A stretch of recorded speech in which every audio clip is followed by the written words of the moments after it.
never hit go live the first time I hit the buttons. Still get the brain fog, Drew.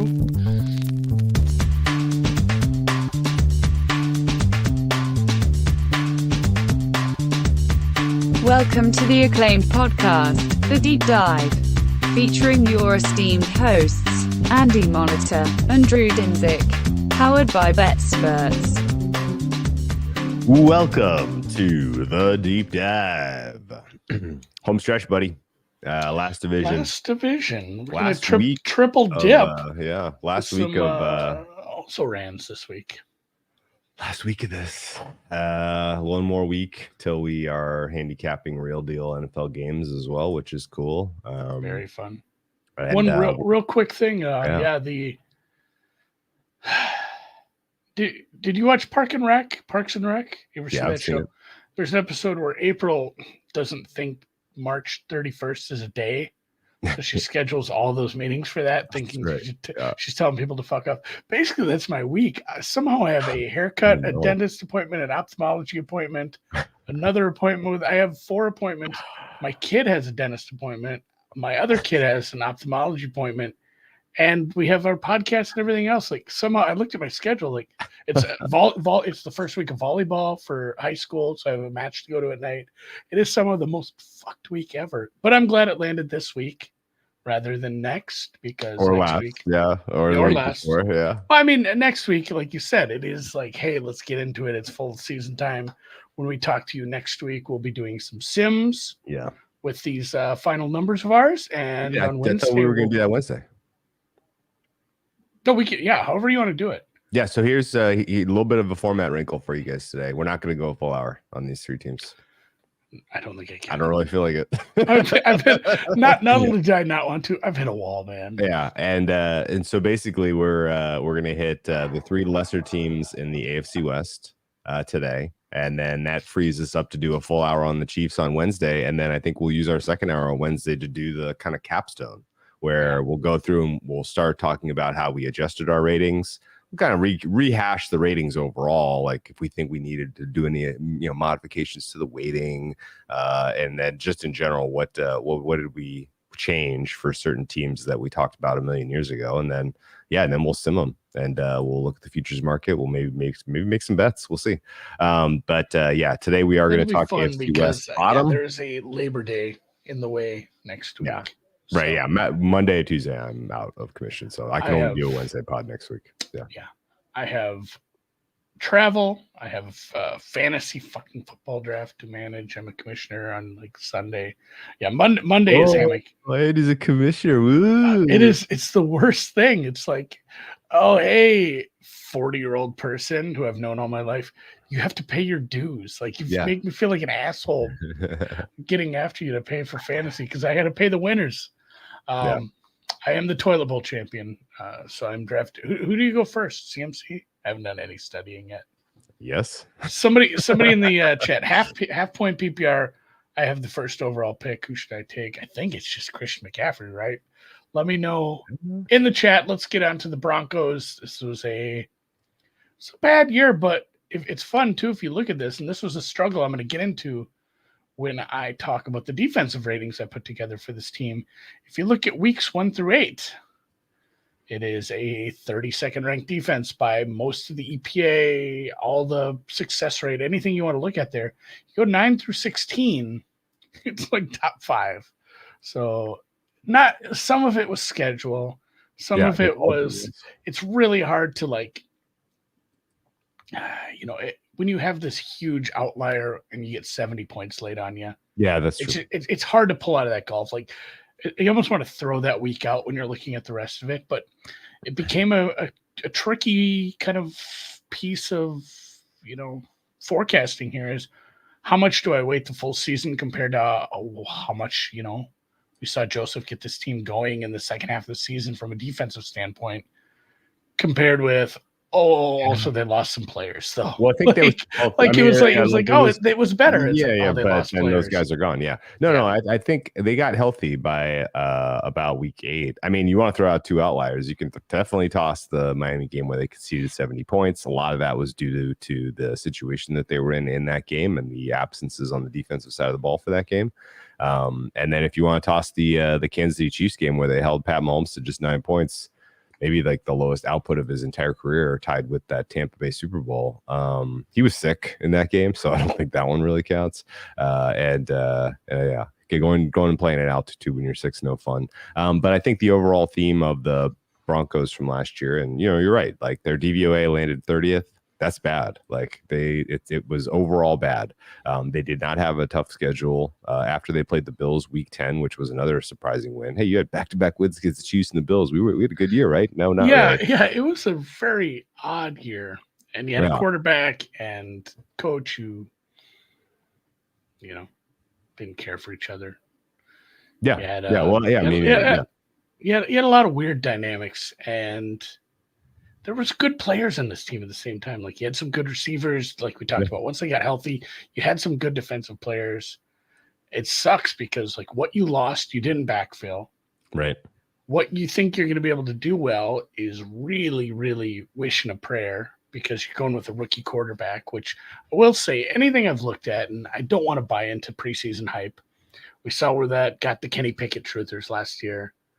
But if you want to say something about Bo Nix, 24-year-old grandfather of 3, Bo Nix, he does kind of fit into a Sean Payton system. Yeah, of course. It's a good fit as far as they didn't get who they wanted. Maybe they didn't get to move up and take some of the other better quarterbacks. But if he gets it, and some guys get it, some guys just don't. Some guys don't click at the pro level. If he gets it, it's a good fit for what Sean Payton wants to do traditionally.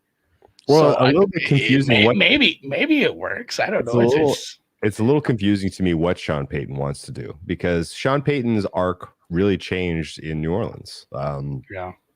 As Drew Brees aged, Sean Payton continued to evolve his system so that Drew Brees' shortcomings were not a detriment to the offense overall.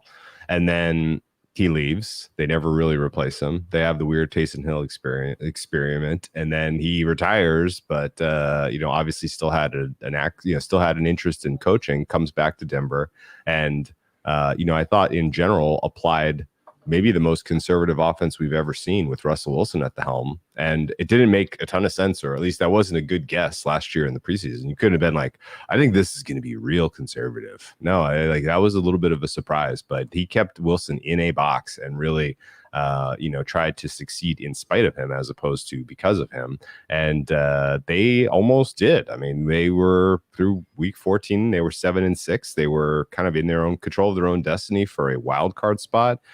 If they competed against the Lions, they maybe would have had a chance at that wild card spot. They lost badly to the Lions, though, on the road, 3rd straight road game. Surprise, surprise, they sucked there. But then the loss to the Patriots on Christmas Eve really was stick a fork in these guys because Patriots were a bad team at the time. I think I want to say that they were a meaningful favorite in that game. The Broncos were 7-point favorites hosting the Patriots on Christmas Eve. Bill Belichick effectively ended their season, and then they pulled the rug on Russell Wilson because at that point, well, if we're not going to the playoffs, we might as well make sure that Russell Wilson doesn't get hurt so we don't have to have whatever injury guarantees kick in that make him a more bloated asset for us.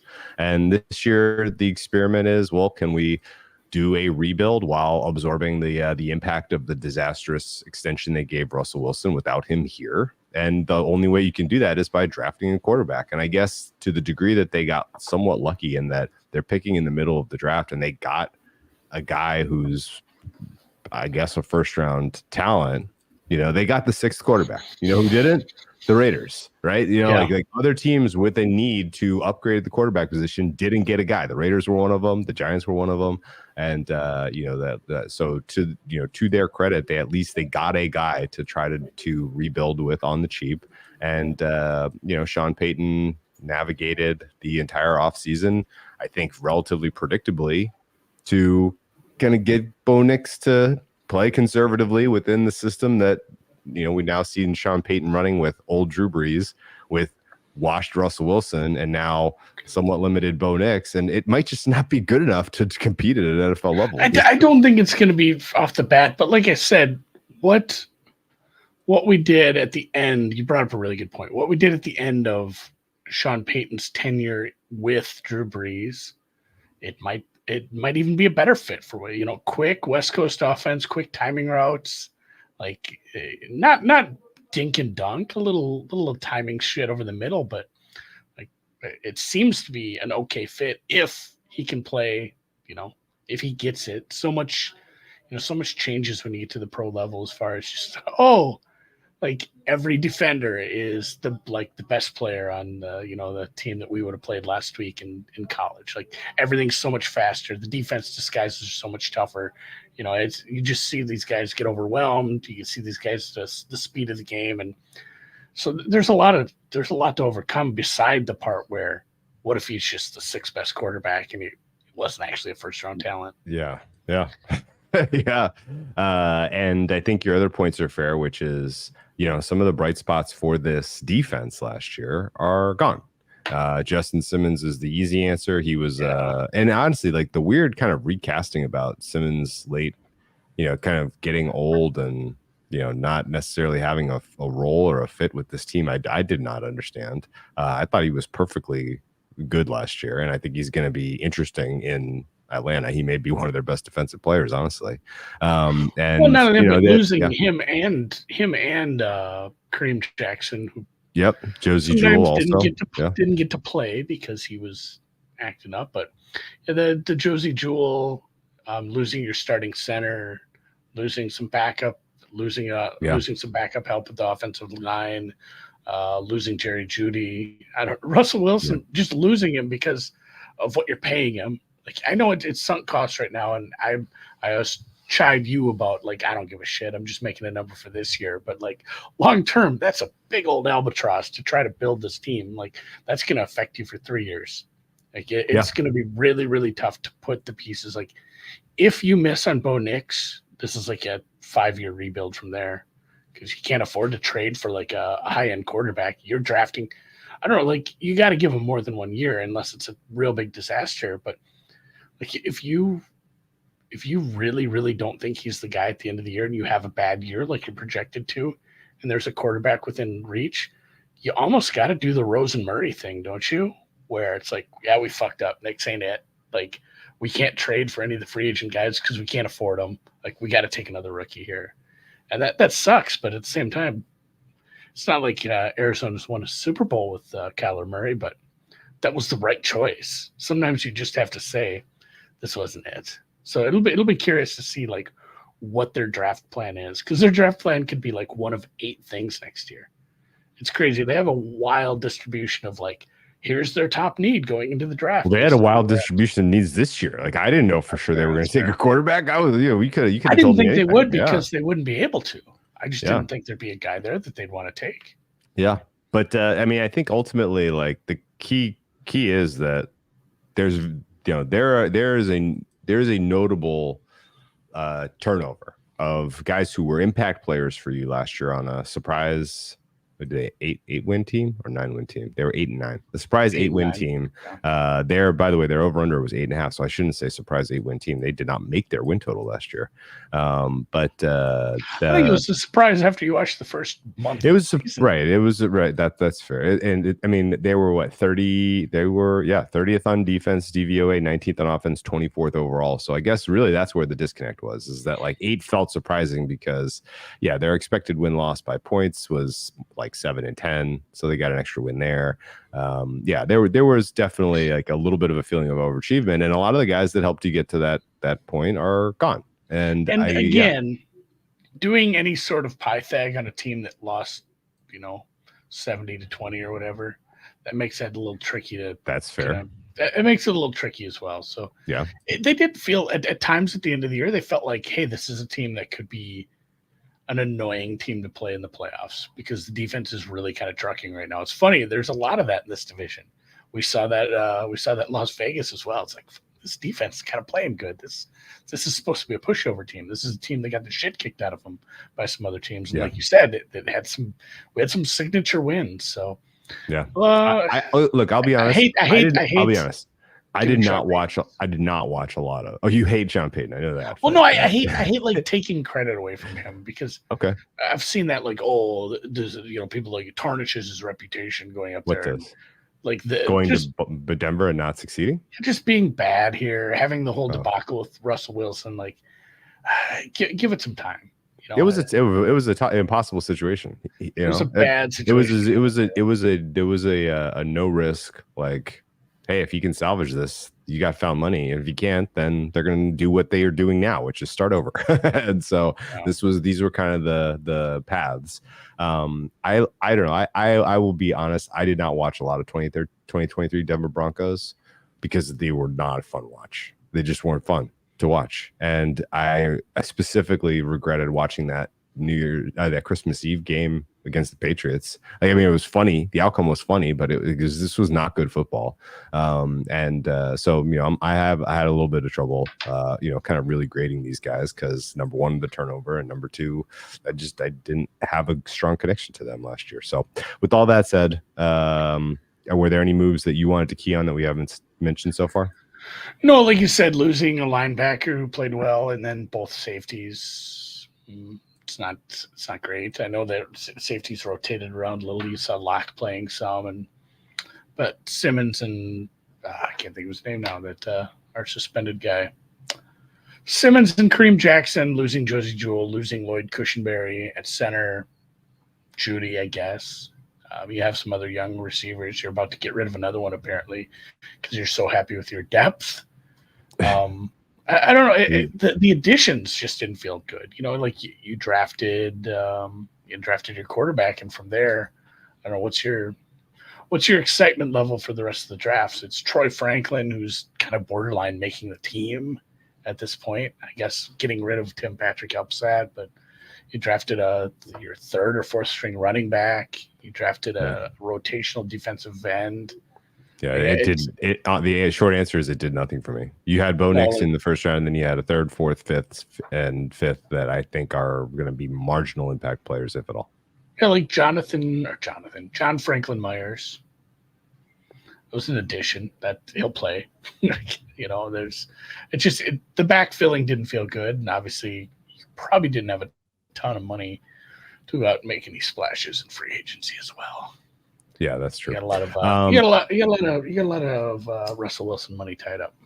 Yeah, let's talk about the team ratings then, because kind of in that same, in that same spirit, like it wasn't hard to do these ratings, but I think it's going to come across as they're like I don't have a lot of favorable things to say about this roster. I think there's lots of holes. I think there's lots of questions, and I have to start low with basically everything.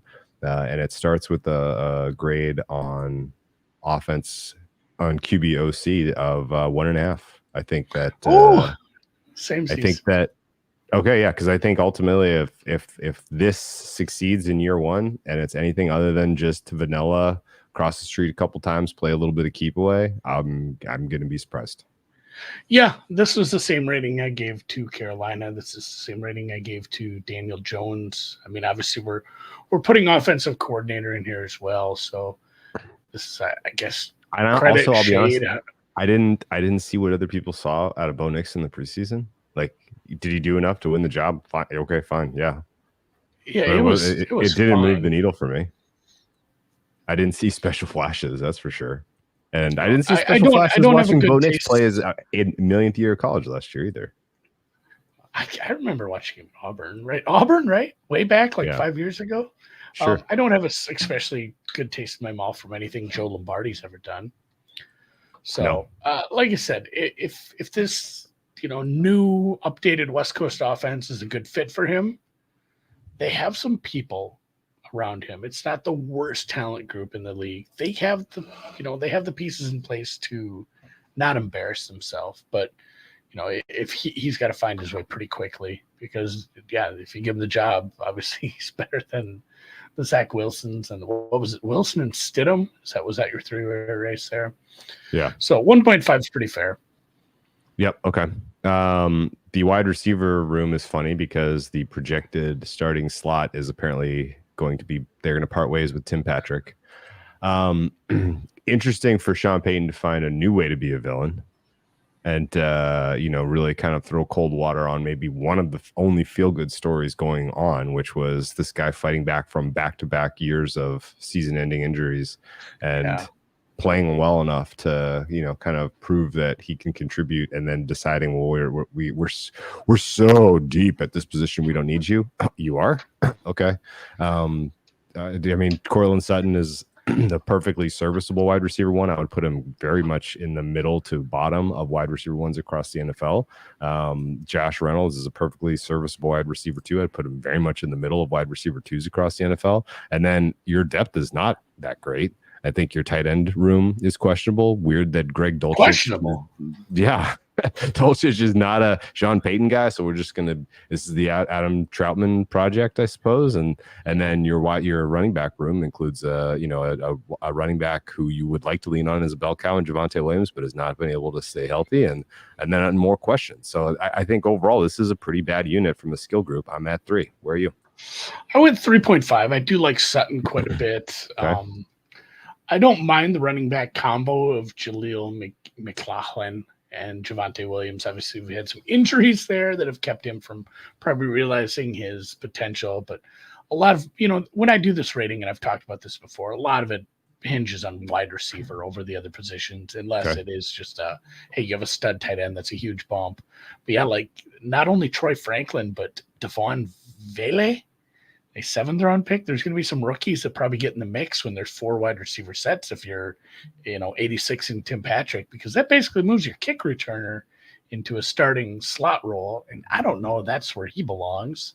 Mims is kind of a burner, which that's kind of what you're getting from some of the other guys in the team too. You have a little bit of overlap in skills. So I like Sutton.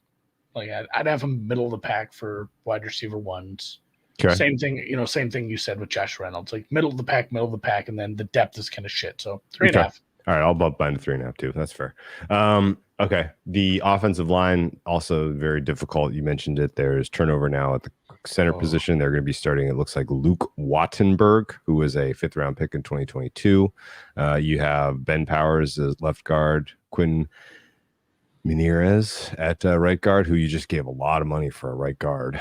And then tackles that are fine. Mike McGlinchey, obviously not good enough to stay, kind of to get the money he thought he deserved at San Francisco. So he comes and takes a paycheck to play in Denver. I thought he was pretty inconsistent last year. Garrett Bowles also is, he's now getting old and never really kind of, in my opinion, made like standout left tackle, sense at the NFL level. But, this is almost an average unit for me. I'm at 4.5. Where are you?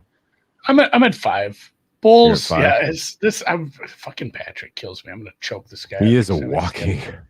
Patrick's always comments the thing I'm about to say. I love him. That's why Patrick's just a smart guy. But he did struggle with penalties, but otherwise he's a very good left tackle, not great. Same thing with McGlinchey. He's above average. He finished strong last year. Miners. I think I'm gonna go with Miners. I think it's Quinn Menierez. I think decent season as far as ratings. Again, didn't watch a ton. Had a nice breakout apparently. Ben Powers, your other guard, got better as the year went on. It was kind of like a theme for this team. They all got a little better as the year went on. Don't know shit about Luke Wattenberg. Like you said, you lose Cushenberry. You had a 3-way kind of battle for center. Alex Forsyth apparently is losing that to Luke Wattenberg. I guess you have some other guys who can fill in if he doesn't get it, but it sounds like he does have the job. Very average, decent tackles, one decent to good tackles, one good guard, one question mark, and a very big question mark at center. Okay. So you're at a 29th percentile offense. I'm at a 28th percentile offense. Needless to say, that is towards the bottom of the rankings to this point in the show.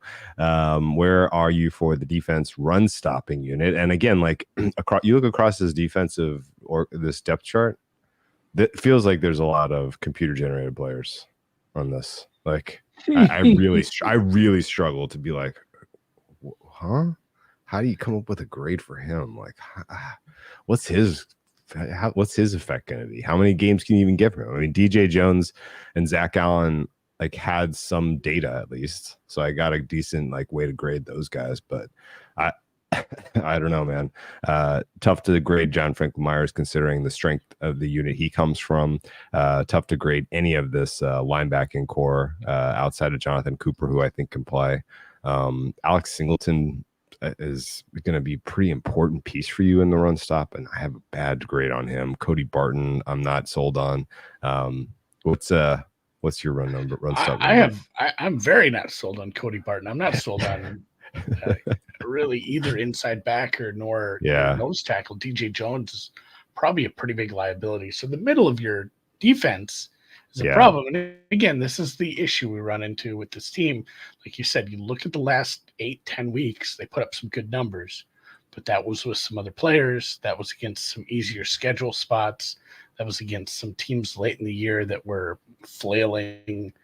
Like I don't think this is an average run stop unit to above average. So I went with a 3.5 here, mostly because we do have you do have Zach Allen. Zach Allen rates out well for me. Franklin Myers, like you said, that's the problem. I said, hey, he has good run grades, but he played for a really good defense. Like some of that is a product of him playing for the Jets and being next to all these good players there. Baron Browning, good, but he's an outside backer. That's not what you want. That's not where his job is supposed to be. And like I said, the inside guys, Barton, Singleton, don't have super good grades. Some help from the safeties, but yeah, it's definitely below average to start. Okay. I'm at 3. Again, like really struggled to come up with a fair number here. Pass rush for you? 4. 4? Oh, maybe I whiffed. I went 2.5. I don't know where they're getting pressure from. I have no idea where you're getting pressure from. Your pass rush win rate last year, by the way, was let's take a look at this. Again, this is the 30th ranked defense by DVOA.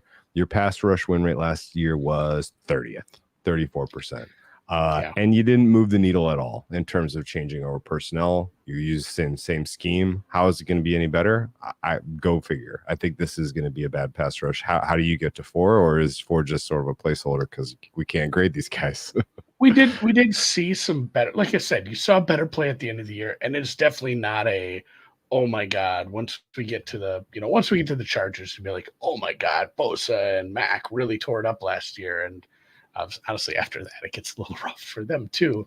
This is such a sum of the parts thing where like guys who took serious snaps, pass rush, and have, they have decent enough grades. They have decent enough win rates.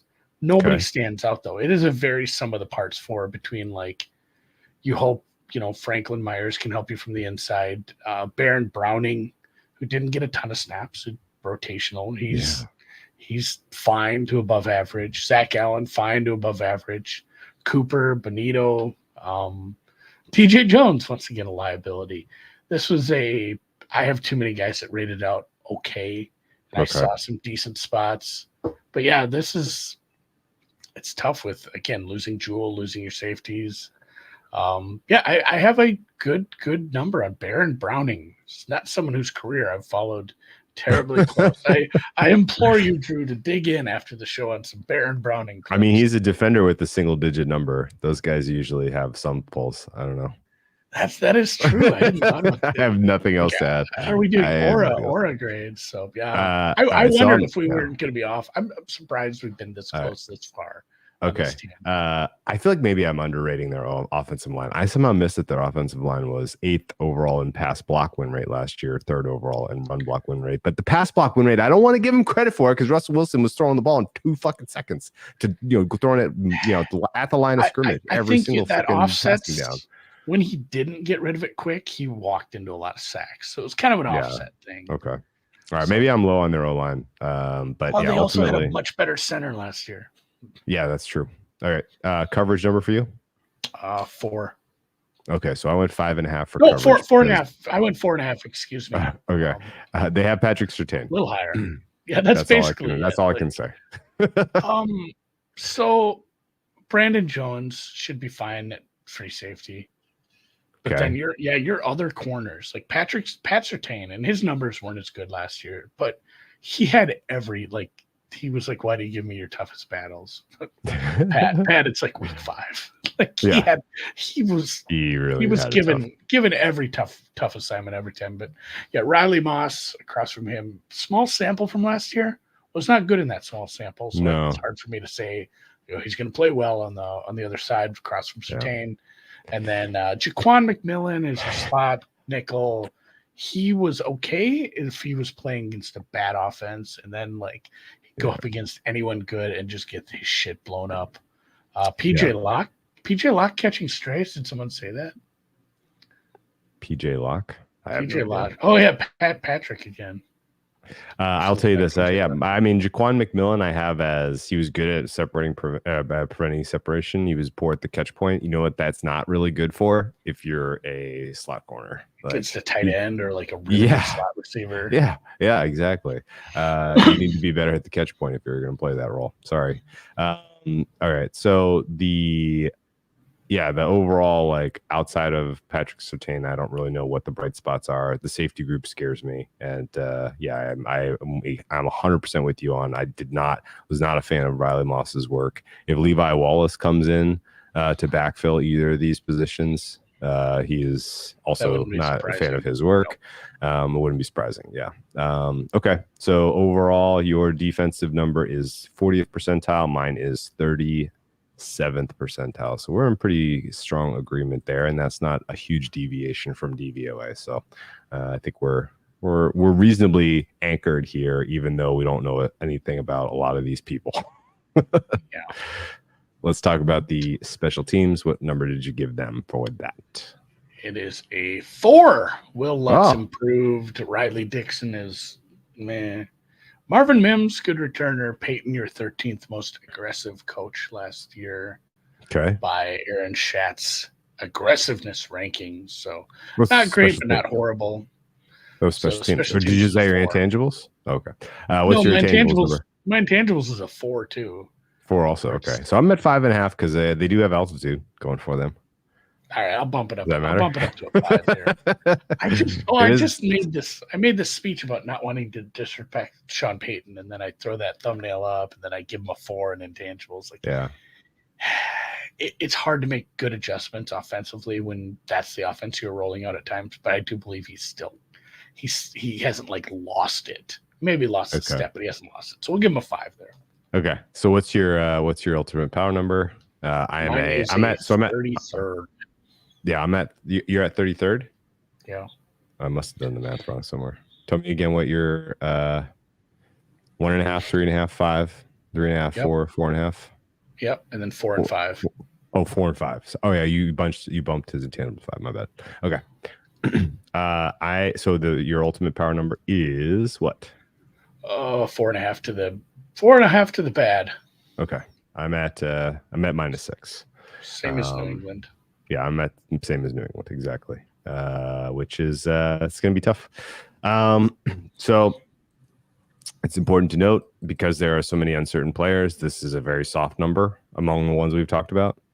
Certainly, especially the offensive. If Bo Nix is like a mistake-free rookie, but the game is not moving so fast that he is not a wet noodle on 3rd and long, then 1.5 maybe becomes a 3.5, maybe a 4. We'll have to keep an eye on what he can ultimately do in this system, because that it is foolish, I think, to just be completely blind that Sean Payton has come up with answers to get the most out of what he's working with a lot. And I don't know that I would say he is washed, and he could develop Bo Nix into a guy that does at least kind of meet maybe QB 24 this year instead of QB 32. Is that fair? Yeah. And again, I've been belaboring this for years. I'm so bad at quarterback evaluation. Sure. Bo Nix could win Rookie of the Year based on, I don't know about me shit talking him. Dude, do you remember because you're shit talking him? I see. Do you remember our opinions on Justin Herbert? We're like, I don't know. Sure. Same college. Look at that. Schedule. Let's look at it. Not a lot of red, not a lot of blue, huh? No. This was an 8-win team last year, and you're favored in 2 games this year. Your 2 games you were favored in, one of them is a division game where you host the Raiders. The other is when you're hosting Carolina. Interestingly enough, hosting Carolina with a league average home field of -1.5, you're a 2.5-point favorite. So I guess that should say that the market does not treat you as the worst team in the NFL, but more like the 30th. I did my market decomposition now that it felt like some of the kind of the numbers had settled, particularly for week 1. And I have the market rating Denver the 30th best team, 30th best offense, 28th best defense. And we're not that far away. I was going to say my numbers have Carolina, Washington, and the Giants worse than Denver, but there's not massive gaps there. Yep. You have a tough start to your schedule as you are a field goal or more dog in 4 straight weeks, and you do not have a home game. You have only one home game early in the season, and it's against Pittsburgh, although not the worst spot to back the Broncos, honestly. If and again, knocking on wood, fingers crossed here, Seattle and their offense shows up week 1 and really kind of, does their job against Denver. If you're getting more than a field goal against Pittsburgh week 2 at home with the altitude, count me in. Like I'll take a flyer on this team, surely. And that may be the only time I bet them all season, because there's not a lot of the matchups that I especially like.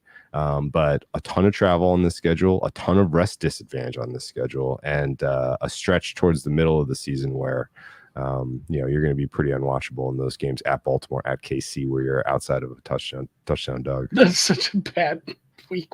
Like, you almost got to think about backing Atlanta there. Just just get the shit kicked out of you for 2 weeks. Have fun coming home and facing a half decent offense again, even if it's a huge step down.